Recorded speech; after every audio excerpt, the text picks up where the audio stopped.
Hey, it's Armin with Attract. At Attract Advisors, we offer accounting advisory, tax advisory, as well as financial management services. We're lucky enough to work with very many hardworking, talented entrepreneurs across many different industries. Many of these individuals are world-class in their sphere and have great stories to tell. This is our way of highlighting their accomplishments and their insights, and we hope you enjoy these conversations. Today I have with me someone who's very important to me, both personally and professionally. Dominic Luke and I have been working together on the leadership and personal development growth side for the better part of 7 or 8 months. We were introduced to each other by a mutual friend of ours and another podcast guest, Jared Miguez, with Arena Title. And for me, I felt that it would add a lot of value to whoever watches this content to learn a little bit more about Dom, about where he came from, what his expertise is in, how he developed both as a leader and a dad and now a coach, and understanding what type of value he brings to his clients, like us, and to his future clients. So, without further ado, thank you, Dominic Luke, for being here. Thanks, man. I appreciate you having me on. Thanks for the kind words. And yeah, I guess just a little intro about me. You know, I'm a Louisiana boy that grew up here, went to St. Paul's in Covington, went to LSU, graduated in '08, and got into the real estate game in 2009 when the market crashed. I was like, this is a great idea. Let's do this, right? And then the market crashed. And so I realized then that I needed to get out of state. I needed to get out of town and go learn some things about myself. So I joined the military. Went and attempted to become a pararescueman in the Air Force, which I did. So I was a PJ for about 7 years active duty, and then I became an instructor with Naval Special Warfare. I was training Navy SEALs for about 3 years. So I've got about 10 years of experience in the special operations world. And when I separated in 2017, I was trying to figure out, how do I take my knowledge, my experience of technical rescue, of solving really difficult problems, of decision making and leadership, how do I bring that into the private sector, right? And so my wife and I, we started a yoga brand called Love More. We have a hot yoga studio in downtown Covington. And then I also have my coaching firm, my coaching practice, which is GRIT, Guardian Rescue Innovative Training. And I've been able to formalize a technique of coaching people that allows them to tap into themselves, tap into their mind, and elevate it to another level of consciousness to get a little bit more clear on how are we going to get there, right? And so that's where I'm at right now. I'm working with companies, I'm working with individuals, I'm working with CEOs and founders on their businesses and on themselves individually to help get them to that next level. Got it. So what really interests me about you and something that you just said was how you focus on elevating the individual. And I think a lot of times there is a notion of performance coaching insofar as you give somebody a list of items that they need to do, and that has been, proven successfully to work. And they do that and they achieve their goal, and then the relationship is over, right? Or perhaps they move on or they move past. And I'm curious as to, why you felt it was really significant to work with the individual in terms of leveling up themselves with consciousness or mindfulness or some of the emotional intelligence things that I think is what sets you apart as a coach. So what led you really to that route? That's the work. That's the thing that people avoid. That's the things that people push to the side. And that's the thing that always consistently shows up as an obstacle, as a block, as something that is in the way, is not dealing with the emotional intelligence, not dealing with the leveling up of your consciousness, not dealing with being mindful of how you're saying things and thinking about things and bringing that into your business, right? That's a lot of the hard work that sometimes people avoid. They say, oh, I just need to lose 15 pounds and I'll feel better about myself and then I'll be a better leader. It's like, well, yeah, that could be an option, to lose 15 pounds and to become a better leader because you'll feel better about yourself. But there's other things that maybe you're missing or haven't seen yet on the other side of it that could also be blocks, right? And, I recognize that in myself first, that there were things that I were not doing to mentally, physically, emotionally, and spiritually level myself up to get past my own block. So I had to figure out what that was for me. And then once I learned about that and figured it was out for me, I could then go out and teach people how to do that, right? And it's creating a space for people to tap into their creative part of their minds, their creative part of their brains. And, you know, you and I have done enough work now to be able to talk about it openly in the sense of, I've got to get you, John, out of your daily bubble of thinking in order for us to think at a higher level, right? Yeah. That higher level of thinking is what's going to bring your business there. It's what's going to bring your life there. It's going to bring your relationship with your wife and your kids to that next level of thinking, to that higher level of consciousness. If we're not addressing that, or we're not talking about it, we're not going to get there. And it's going to continuously show up as a block for us until we address the issue. And so what I learned in some of the coaches that I was working with at the earlier part of my career was they were telling me all these things that I needed to go and do, but yet they weren't doing those things. And they were just saying, hey, go and do this because this is working for me, so you need to do it, right? What I learned is, as a coach specifically, is that my job is not for me to come into your life and say, hey, this works for Dominic, you do it. That's not going to work. Right. Because what works for me might not work for you. And we've learned that, right? My job as a coach is to create a process for you to learn. And through that learning, you're going to develop your way forward. I'm just there to help you create it and then ask the outsider perspective types of questions, the sometimes harder types of questions, right? You have a company, you have people underneath you, right? There are things that they're probably not telling you about your business, right? A lot of CEOs deal with that. My job is to help create a space for you to start learning what those things are and to start overcoming those set obstacles. Understood. Right? So again, you know, we're talking about way more than performance coaching, right? About way more than getting in shape or eating better or hiring an administrative assistant, right? These are all quick things that, you know, can make a big difference in the short term. But we focus on, you know, leveling up ourselves as individuals with our mindset and things of that nature. And so I know you mentioned that you have the yoga brand, and I feel like what drew me to you was in that the fact that I am big on mindfulness. You know, I've read Zen and the Art of Motorcycle Maintenance. I've read Eckhart Tolle, and I've really tried to consume that type of content over the last couple of years. I don't know anybody else until I met you who actually was in tune with that side of mindfulness. And I think a lot of it maybe stems from some Eastern religions or whatever, and maybe in, you know, Catholic or Christian or Baptist or whatever it is that's in your area, you just are not exposed to that. So I'm curious as to, like, what was your first exposure to that? And I believe it probably led you to the yoga brand, or did the yoga brand come first? And what was the chicken or the egg story there? Good question. You know, I started practicing yoga for the first time when I was in the military. A friend of mine said, hey, do you want to go take a hot yoga class with me? And I said, no, that sounds miserable. I don't want to do that. But eventually he convinced me to go, and I went to my first hot yoga class. And after that class, I sat in his car and I said, a hot yoga studio in downtown Covington, Louisiana will kill. It would do really, really great, right? And that was in 2012. So 5 years had gone by where I just started practicing yoga. I started getting in tune with my body. I started learning how to breathe better. I started learning how to manage my thoughts and mental state a little bit better. And what was happening is the more that I would practice yoga, my job as a special operator got better. My movements got better. My decision-making got smoother. My movements inside of a house or wherever I was a lot more confident, right? And so when I got out of the military, I realized, okay, this is something that we should maybe think about doing, is opening a hot yoga studio in downtown Covington. But I wasn't certified as a teacher. I wasn't able to teach. Only my wife was. So in 2017 is when we opened up our yoga brand. In our studio in Covington. 2018 is when I went and got certified as a yoga teacher.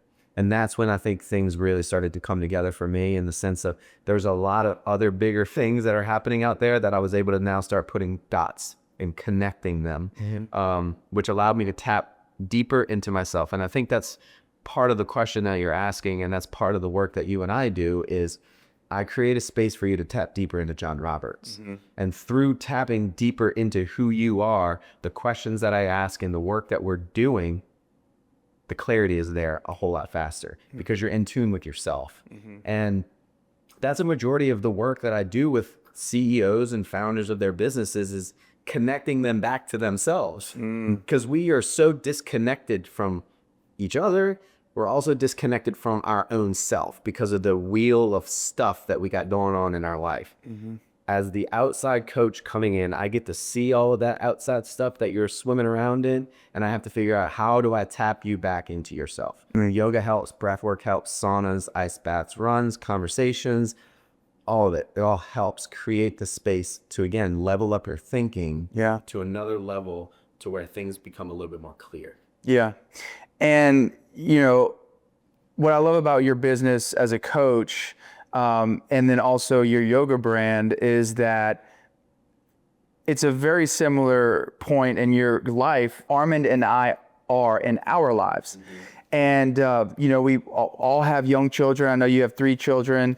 I have 3 and Armand has 2. And, you know, one of the things that when we started Attract, you know, we quickly realized that our greatest weakness was probably our lack of experience, or the perception that, you know, because we're not very old and we haven't been doing this for a long time, that we were somehow maybe inferior to other accountants or other CPAs.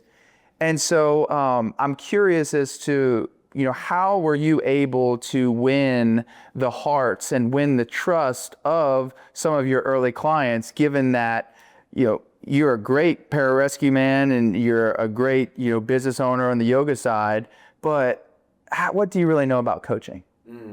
Good question. And honestly, there was a question I asked myself a lot when I was first starting out in this business. You know, imposter syndrome is a real thing, and not thinking that you're worthy enough to bring value to somebody is, I think, something that a lot of coaches might go through. And this is me just speculating, but that's what I went through, right? Is, who am I to come into this person's life who is maybe 55, 60 years old, has had a business for a whole lot longer than maybe I'm even born. And who am I to come in and say, hey, I can help you in your business? But I guess what I learned is vulnerability has been a really big helper in opening up that trust circle that you create with somebody, right? And so, one, I just had to get out of my own way.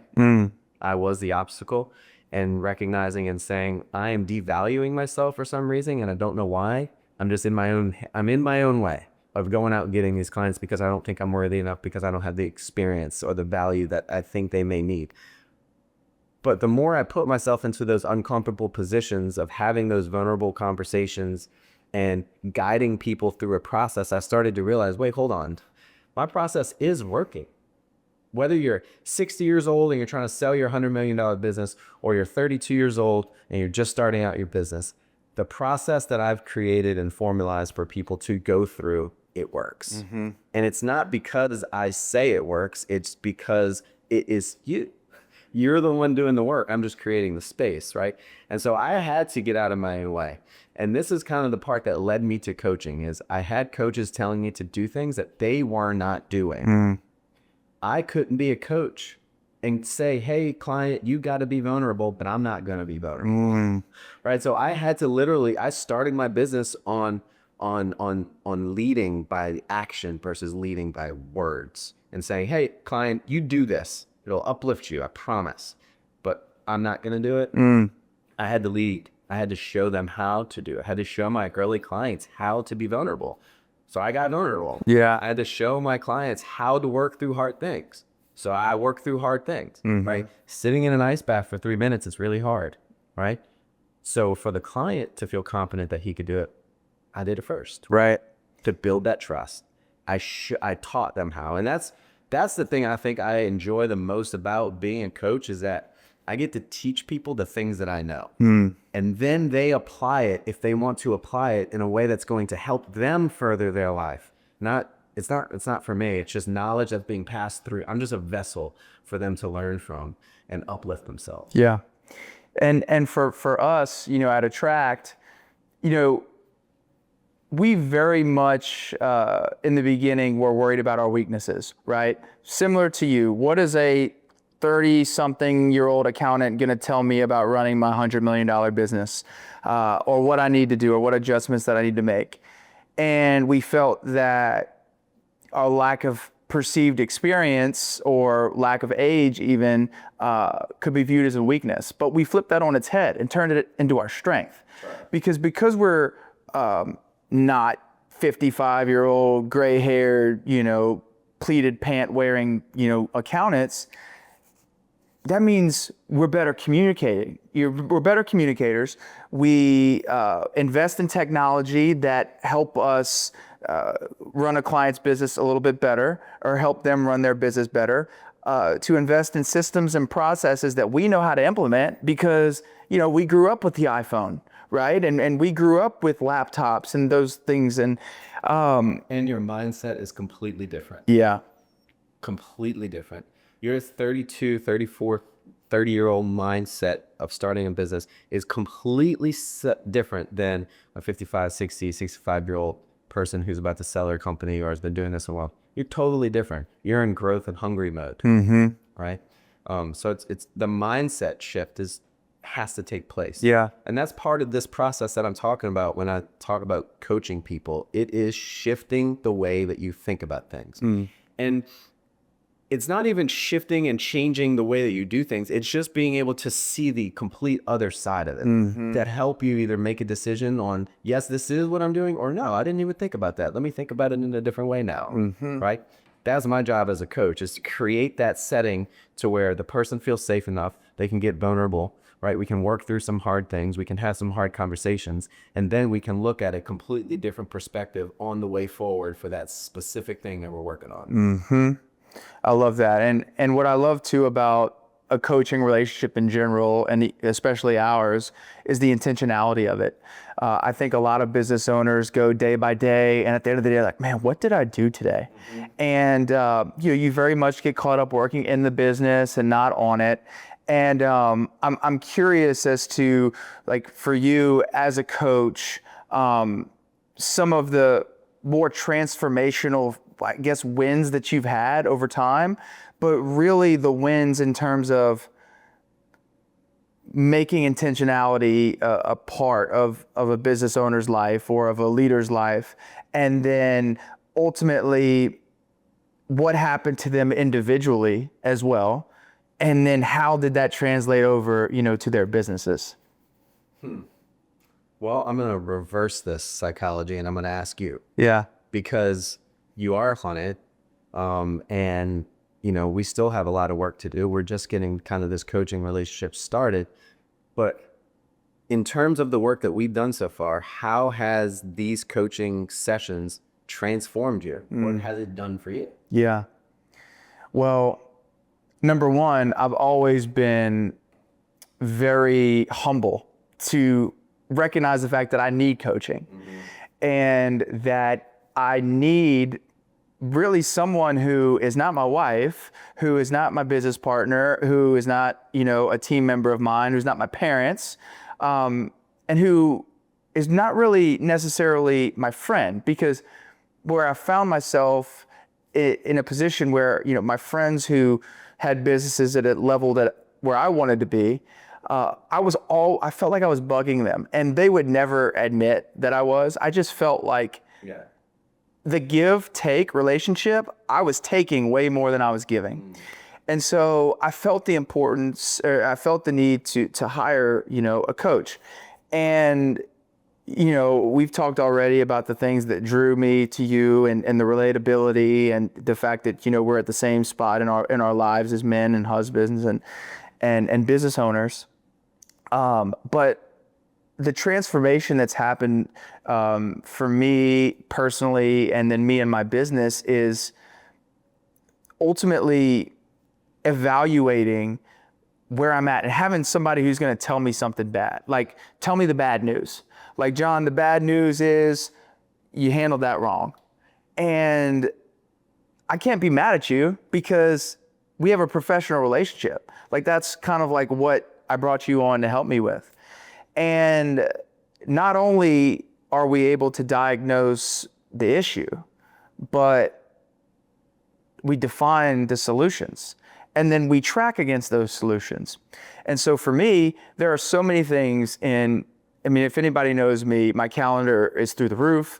I have a ton of commitments, and what it did for me was held me accountable to the creep.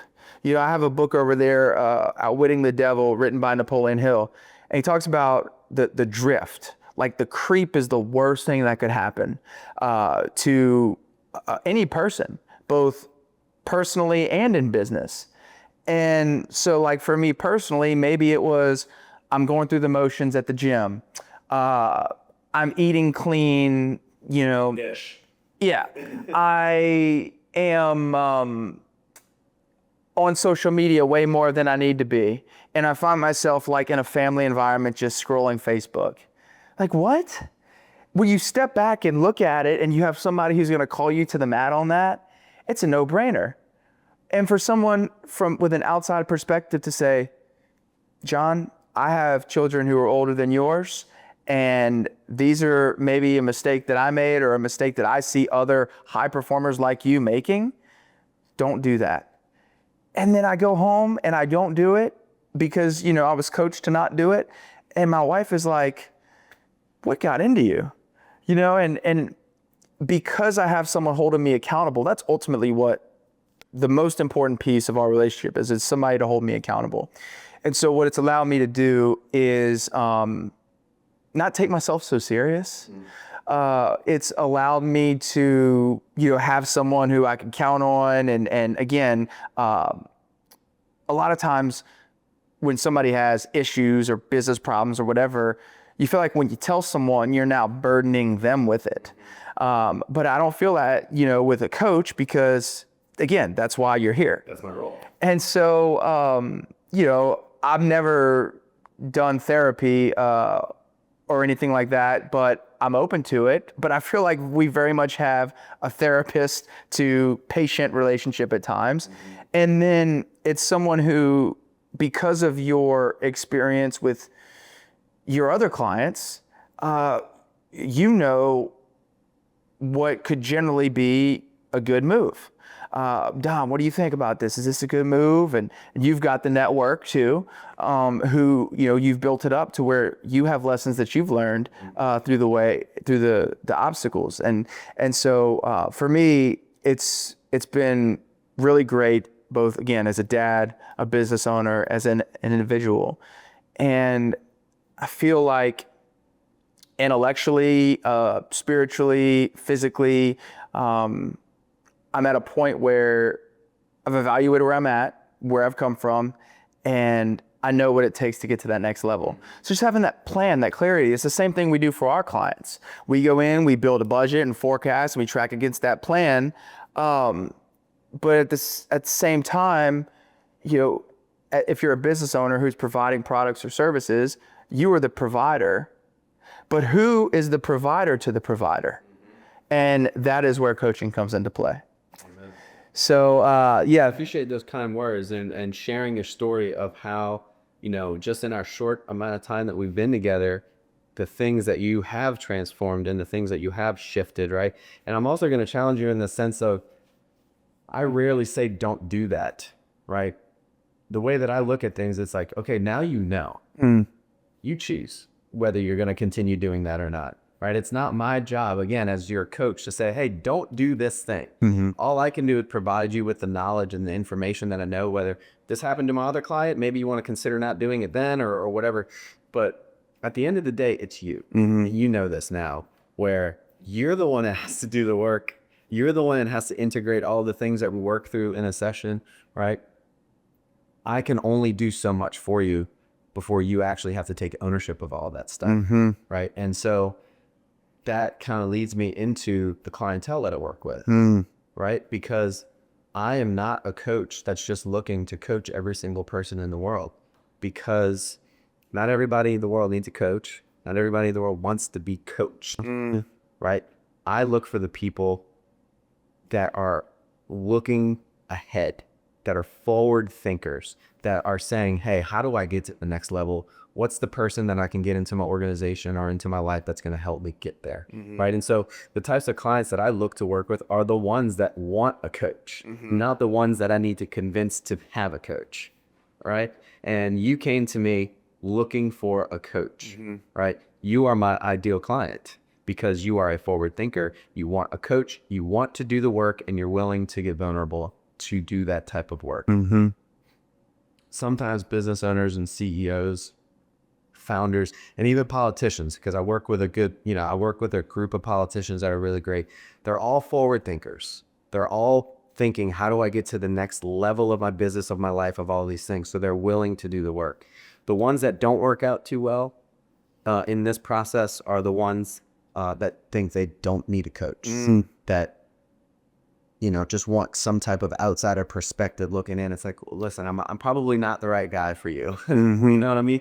And so I get to be selective with the clients that I work with. A lot of the work that I do is referrals. But I know the type of client that I want to work with. I know who they are. And so I put myself in those positions to be around those people, to have those conversations, to hopefully do that type of work with them. So I told you this on our first session. I am not everybody's coach. Not every person is my client. And we're only going to know that until we start having those conversations and we start kind of going down that road. So can you break down what your coaching business looks like? Because I know that you and I work on a one-on-one basis, but I do know that you have a corporate arm too, and you've actually helped attract out with our last quarterly session. And so can you kind of go into the different segments quick, of your business? Yeah. So there's the one-on-one coaching, right, where we spend an intentional amount of time. It's 90 minutes of time where we come to that session with an intention, with something that we're getting specific on working on. We're going to breathe, meditate, set that intention. We're going to do something hard. We're then going to go to the whiteboard and we're going to start connecting dots and strategizing. We're going to end that session with what I call grit work, right? Work that you now have to go and do and integrate and do until our next session, which is 10, 14, 20 days time frame between session 1, 2, 3, 4, right? The other arm of my business is working with corporate leaders, corporations, companies such as Attract, who need somebody to come in from the outside and lead them through a half day or full day type of a workshop to advance them to the next phase of their business, or to come in and help diagnose where the pain points are, or what are we not seeing, Dominic? Can you help us go through that, right?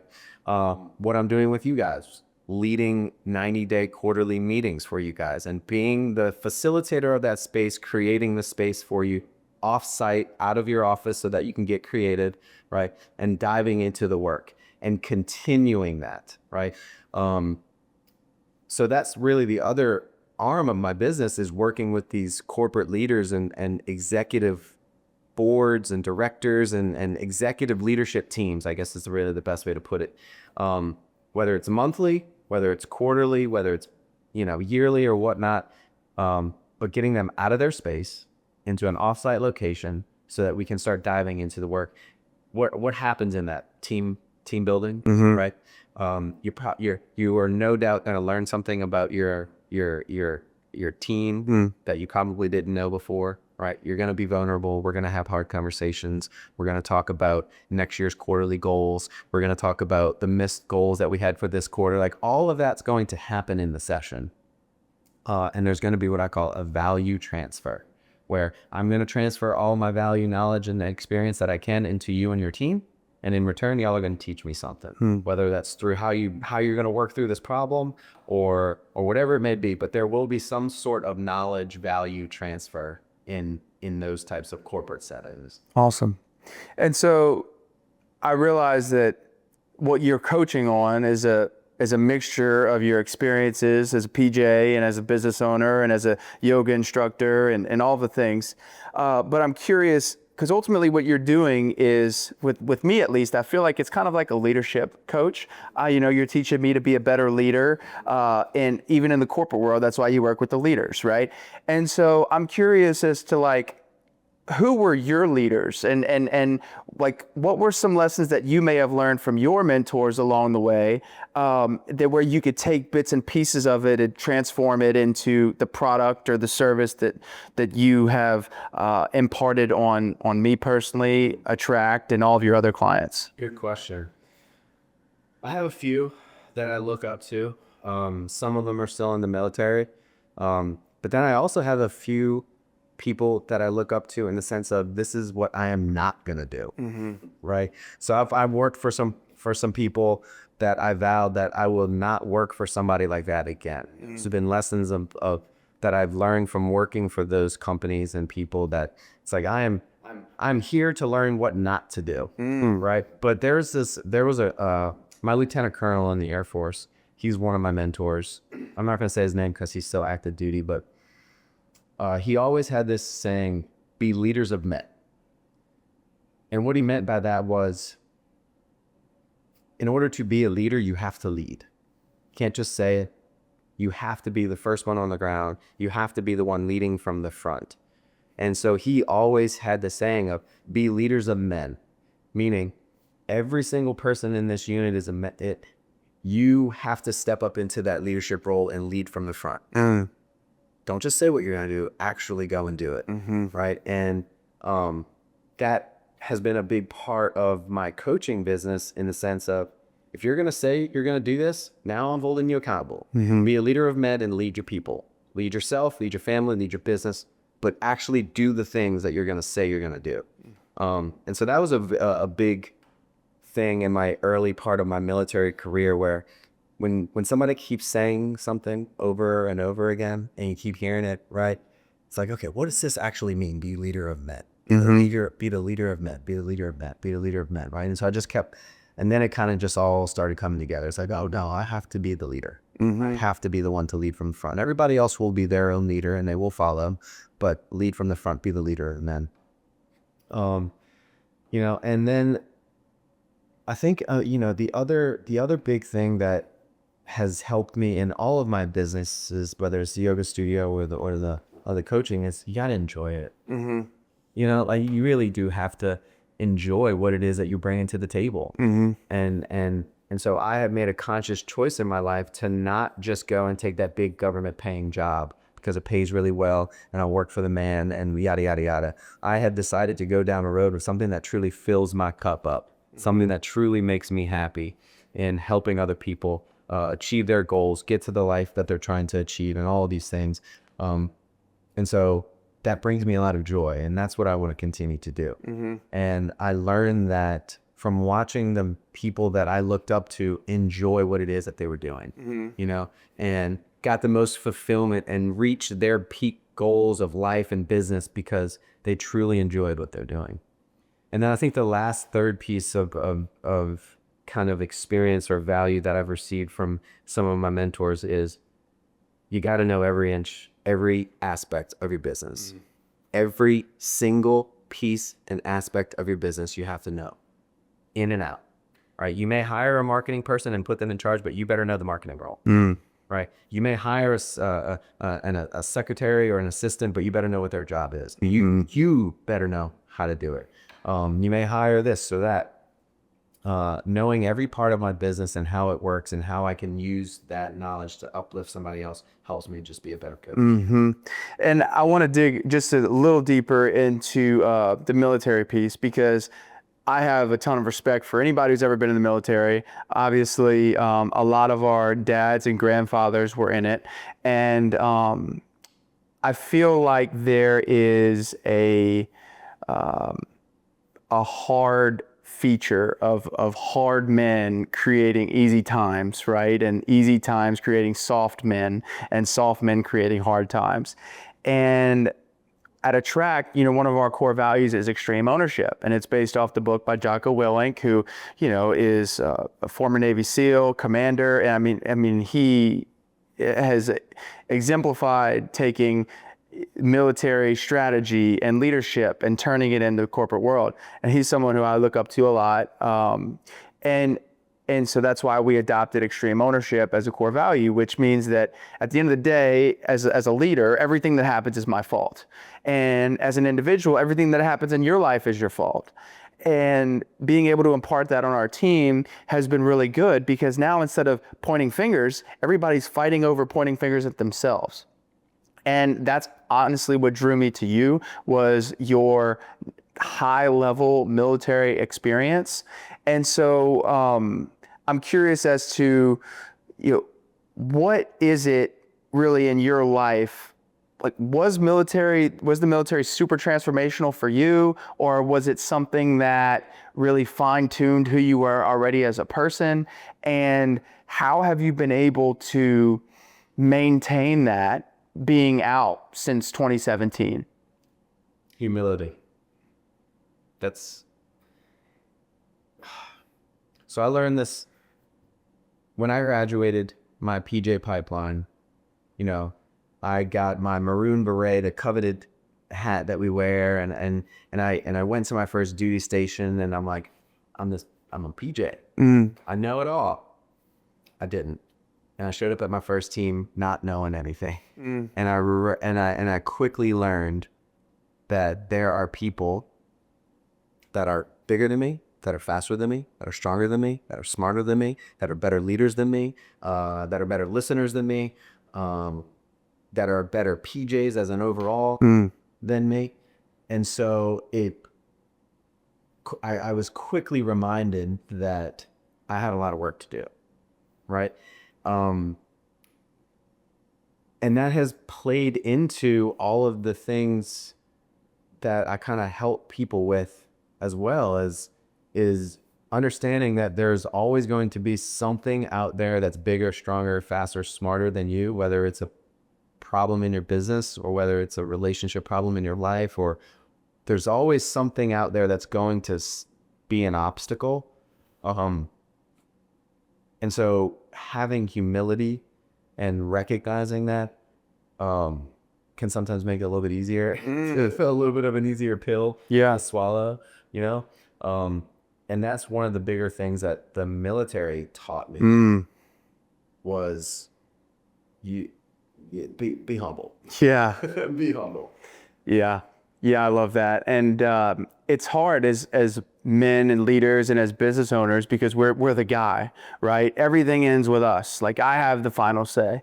But I think there's a big piece of really humility coming together, both learning in the military, being a team member, and understanding that you can't do it all alone, and you need to, humble yourself so you can rely on other people. And then, even in terms of spirituality, right? I mean, knowing that you don't know everything. And I think developing even more humility over my life, over the last even 2 years since we started Attract, and 6 months since we've been working with you, it's been really powerful. Yeah. And just to add on to that, something that I started doing about 2.5, probably 3 years ago now, is jiu-jitsu, Brazilian jiu-jitsu. And I'll give you a quick little story. So I went into my first jiu-jitsu training session, group session, with, I don't want to say a chip on my shoulder, because I knew I didn't know everything about jiu-jitsu, but I had an idea on what to expect. I went through a lot of special operations training of combatants and all this, so I felt good about going in and being like, okay, I could at least hold my arm. Yeah. Right? We go through some technique, and then the last 30 minutes of class are just rolls. You're just rolling, you're switching partners in 5-minute rolls, right? And so here I am, a brand new white belt, feeling kind of good about myself, and this brown belt. One of the professors now was my first roll, is this brown belt. 170 pounds soaking wet. I'm good. 15 seconds, dude, I was in a pretzel. I was like, fluke, let's go again. And so for 5 minutes, every 15, 30, 45 seconds, I was wrapped up like a fucking pretzel, excuse my language. And I quickly realized, holy shit, I have a lot of work to do. Yeah, I have things that I do not know. And I was humbled very quickly. And that's what keeps me going back to jiu-jitsu, is every time I go, I'm humbled. And If you can stay in that mindset of being humble, there's a lot to learn from that mindset, right? And so what I started to discover early on in my coaching career was, one, let's humble people. A bucket of ice is a humbling thing. That's right. When you get in it, right? Going to the levee here in Baton Rouge and going to a really hard workout with me, trying to keep up with me, that's humbling, right? And so you asked them a little bit ago, from 2017 to now, how did you manage to get where you are almost, right? Yeah, not lose it. Not lose it, right? I try to humble myself. I try to do things that are going to keep me humble to keep it, whatever it is, right? But also, and we kind of touched on this, I started working with coaches who, again, were telling me to do things that they weren't doing. Right? Who am I to come into your life, John, and say, hey, bro, you need to work on your physical fitness. Let's do some mental stuff. Let's get you into a mindfulness practice. I want you to meditate 5 times a day. But who am I to come in and tell you to do those things? And I'm not doing them, right? People aren't going to take me very seriously, right? So again, kind of going back to the first thing that my commander told me, be the leader of men. Lead from the front and people will follow. People will want to learn from you, right? And so as a coach, it is extremely important to me that when we're working in a 90-minute session, you're getting in the ice bath, well, so am I. You're getting in the sauna, I'm right next to you. You're going on a run because I'm going on a run. We're getting in the pool to do pool workouts, I'm right there next to you, right? I'm leading you from the front to teach you how to do these hard things. Right? Because when you learn how to do a hard thing inside of a session, you can then come into this office that we're in. And when you have something hard happening in here, it's a whole lot easier. You can think back, shit, I just sat in the ice bath this morning for 5 minutes. I'm good. This isn't that big of a deal. Delete the Facebook post and repost it. You know, whatever the thing might be, right? So just kind of to bring it to a full circle, I guess, it's, if I want other people to take me seriously and to do the work, I have to do the work. Right? And so it's really leading from the front. Leader of men. So as we wrap up this episode of the podcast, you know, what we like to ask is really a few business questions, but really we've touched on most all of them. And the last one is really, you know, kind of the best and the worst business advice, or the best advice overall. I know that you mentioned that, you know, being a leader of men is probably the best advice you ever got. But I'm curious as to like the worst advice you ever got, and how you were able to diagnose it as being bad advice, and how you incorporated even what could be a negative, something that's happening to you, and instead turned it into something that's happening for you. Good question. And I'll leave it like this. One of the best pieces of advices I have gotten came from my dad. And he said, you manage companies and you lead people. You don't manage people and lead companies. You manage businesses and companies and you lead people. The worst piece of advice I've ever gotten is working for a company that managed people and led the company. And so it wasn't a piece of advice that was stated to me. It was something that I lived. I was working for somebody. This was prior to military, and actually somewhat after military when I got back, who was trying to manage people and instead of leading people. Meaning, do this, but I'm going to do this. Say this, but I'm going to say this, right? They weren't leading their team. They weren't leading their people. They were just trying to manage it, right? And it doesn't work out. That's why they called me. To come in, right? And not much changed in the organization or in that leader because they refused to do the work. Just had a conversation with them last week, actually. They refuse to do the work. They refuse to take ownership of the things of where they are in their life to do the work to advance themselves. They manage people and lead companies, which isn't working out well. Right.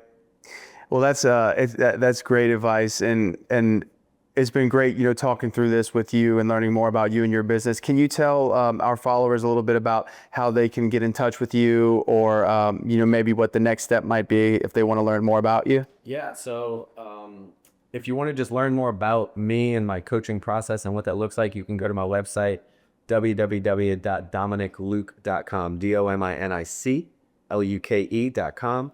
You can also find me on Instagram, Dominic Luke _ Dominic Luke _. You can connect to John. He can give you my information. I have a yoga studio in downtown Covington called Love More. So you can look us up on Instagram there or go to lovemoremcc.com. I'm pretty easy to find. It sounds like it. I'm here locally. You can find me on LinkedIn.